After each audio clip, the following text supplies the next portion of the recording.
Assalamualaikum warahmatullahi wabarakatuh. Alhamdulillahirobbilalamin. Wassalatu wassalamu ala asrofil anbiya wal mursalin wa ala alihi washabihi rasulillah ajmain. Amma ba'd. Yang terhormat Nyai Hajah Ulil Asmidi Hafsah sebagai pengasuh Pondok Pesantren Nurul Mujawidin, yang terhormat Bapak Haji Suyatno Bashri sebagai Kepala Sekolah Madrasah Aliyah Pondok Pesantren Nurul Mujawidin, yang terhormat Dewan Guru beserta staf yang berada di naungan Pondok Pesantren Nurul Mujawidin, serta tak lupa pula teman-teman yang insya Allah dirahmati oleh Allah Subhanahu wa Ta'ala. Perkenalkan, nama saya Aisyah Fatur Rahmi dari kelas 11 IPN akan mempresentasikan hasil peta imajinis saya yang bertemakan tentang penyelesaian konflik kekerasan dan penyelesaiannya. Di sini ada konflik sosial. Pengertian dari konflik sosial itu adalah, menurut Kamus KBBI, konflik sosial dapat didefinisikan sebagai perselisihan, pertentangan, dan percekcokan. Nah, menurut Sujarno Sukanto, konflik sosial itu adalah proses sosial yang dilakukan oleh sekelompok manusia seperti orang per orang atau kelompok manusia lainnya yang menangkap pihak lawan disertai dengan ancaman kekerasan. Nah, di sini ada bentuk-bentuk konflik. Bentuk-bentuk konflik itu ada bentuk konflik yang bersifat pribadi, rasial, kelas sosial, politik, dan internasional. Nah, di sini ada akomodasi, yaitu berupa penyelesaiannya. Penyelesaiannya itu dapat dilakukan dengan cara kompromi. Apa itu kompromi? Kompromi itu adalah mengurangi tuntutan dari kedua pihak lawan supaya tercapainya penyelesaian. Nah, jika kompromi ini tidak dapat diselesaikan juga, tidak dapat berwujud juga, maka dapat dilakukan dengan cara arbitrasi. Apa itu arbitrasi?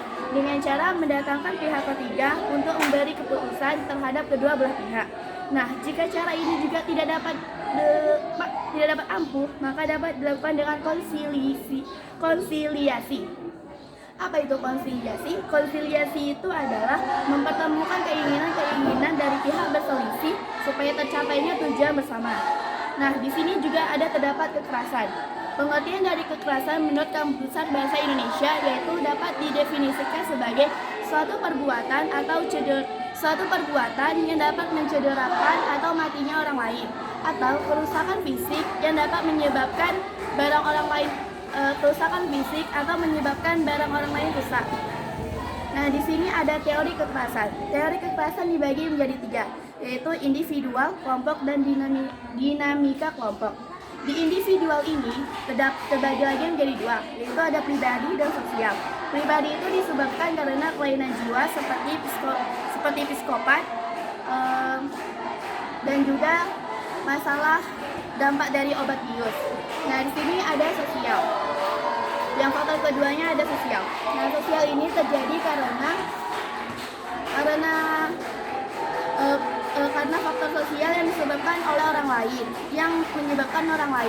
seperti kerusakan dalam rumah tangga dan juga media massa dan budaya. Yang kedua ini ada kelompok. Kelompok ini disebabkan karena identitas kelompok yang berbeda sehingga menyebabkan terjadinya kekerasan. Nah, kelompok ini contohnya kekerasan antar supporter bola. Yang ketiga ada dinamika kelompok. Dinamika kelompok ini disebabkan oleh deprivasi relatif. Apa itu deprivasi relatif? Yaitu kehilangan rasa memiliki sehingga menyebabkan terjadinya kekerasan antar masyarakat atau kelompok. Nah, contoh deprivasi relatif ini karena perubahan sosial yang terjadi sangat cepat sehingga dapat menyebabkan terjadinya rasa tidak memiliki yang ada dalam suatu nilai sosial dan juga masyarakatnya. Sekianlah presentasi yang dapat saya sampaikan. Saya akhiri. Wassalamualaikum warahmatullahi wabarakatuh.